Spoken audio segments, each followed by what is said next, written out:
Hello दोस्तों, मैं हूं आपकी फिजियो गाइड दीपा मिश्रा और आज मैं आपको सर्वाइकल स्पॉन्डाइलोसिस के बारे में बताऊंगी।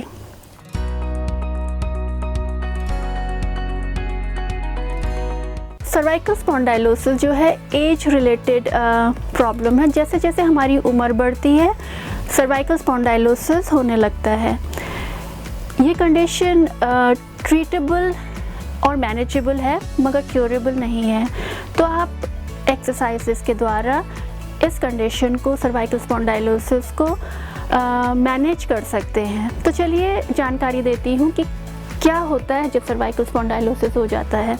तो अगर आप मेरे मॉडल पे देखें, जब एज रिलेटेड चेंजेस होते हैं, उम्र के चलते बदलाव आते हैं, तो ये जो डिस्क है वर्टिब्रल्स के बीच में, ये सिकुड़ने लगता है और इसकी हाइट कम हो जाती है, जिसके चलते फैसेट जॉइंट्स जिसको हम बोलते हैं, ये करीब आ जाते हैं। इनके बीच की दूरी कम होने लगती है और धीरे धीरे ये जो नर्व्स फोरामेन कैनाल से निकल रहे हैं, इन पे कभी कभी कंप्रेशन आने लगता है। कार्टिलेज डिजेनरेट होने लगता है, जिसके चलते छोटी छोटी हड्डियां बनने लगती हैं, जिसको हम ऑस्टियोफाइट्स बोलते हैं। जब ये ऑस्टियोफाइट्स नर्व पे दबाव डालते हैं तो हाथ में दर्द आने लगता है, कंधे में दर्द आने लगता है या फिर हाथ में झिमझिमने लगता है। तो सर्वाइकल स्पॉन्डाइलोसिस के चलते आपकी मांसपेशियां धीरे धीरे टाइट होने लगती हैं। जो आपकी रीढ़ की हड्डी का कर्वेचर है धीरे धीरे ख़राब होने लगता है और आपके सिम्टम्स होने लगते हैं कि आपको गर्दन को मोड़ने में दर्द होता है, स्टिफनेस रहती है और मसल्स में बहुत टाइटनेस फील होती है।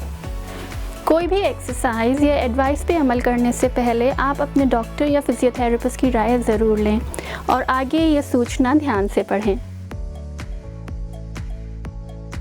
तो जैसा कि मैंने आपको अभी बताया कि गर्दन की जो रीढ़ की हड्डियां हैं उसमें आर्थराइटिस के कारण आपको स्टिफनेस होगी।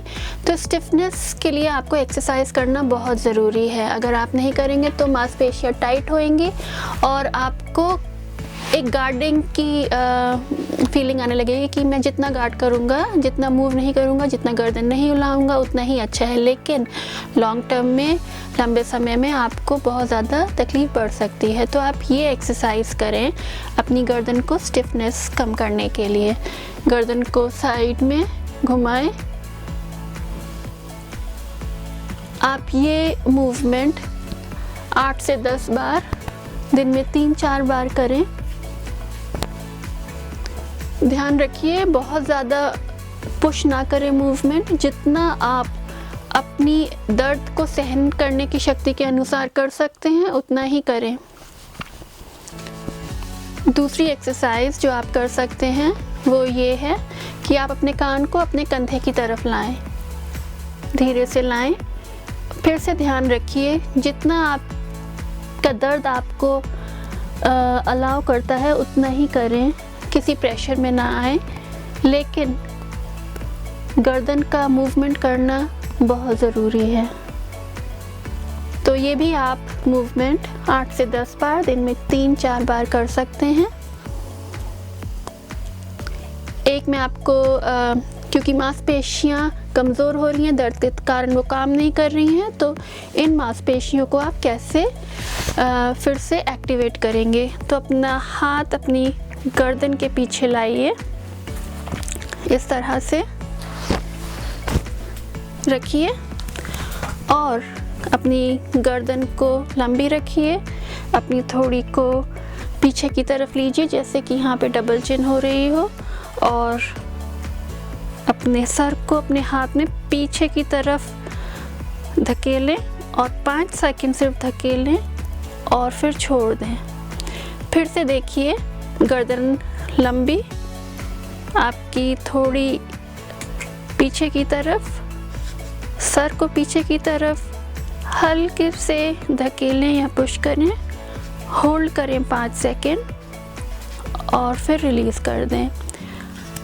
आप इस एक्सरसाइज को 5 सेकंड होल्ड करके 5 से 10 बार करें, दिन में 2-3 बार, करें।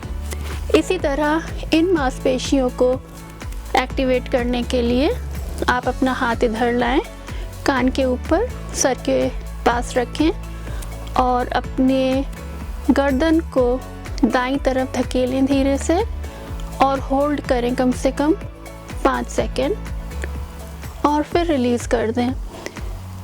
ये बहुत ही आसान एक्सरसाइज है, इससे आप अपनी मांसपेशियों को फिर से काम करने के लिए, एक्टिवेट करने के लिए तैयार कर रहे हैं। इसी तरह आप ये एक्सरसाइज दूसरी तरफ भी करें और 8 से 10 रेपिटेशन दिन में 3-4 बार करें।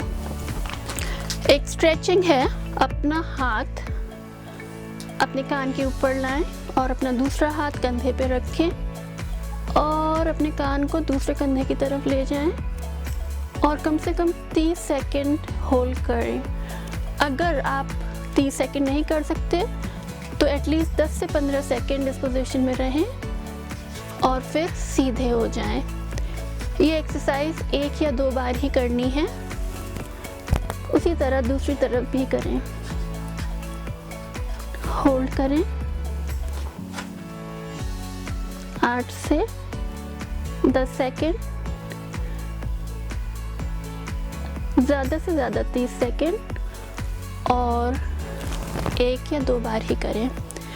बहुत ज़्यादा गर्दन को ऊपर वाली एक्सरसाइज ना करें क्योंकि उससे आपके फैसेट जॉइंट पे थोड़ा ज़्यादा भार पड़ेगा और बहुत ज़्यादा आगे को गर्दन झुकाने वाली भी ना करें। एक मैंने देखा है, लोग ये वाली एक्सरसाइज बहुत करते हैं। ये एक्सरसाइज गर्दन के लिए अगर आपको दर्द है तो अच्छी नहीं है, तो इसको अवॉइड करें। मुझे उम्मीद है आपको मेरा वीडियो पसंद आया होगा और आपको ज़रूर फ़ायदा मिला होगा। तो मेरा वीडियो अगर ज़्यादा से ज़्यादा लोगों तक पहुँचे, आप इसको लाइक करिए, शेयर करिए और मेरे फिजियो गाइड चैनल में सब्सक्राइब करिए।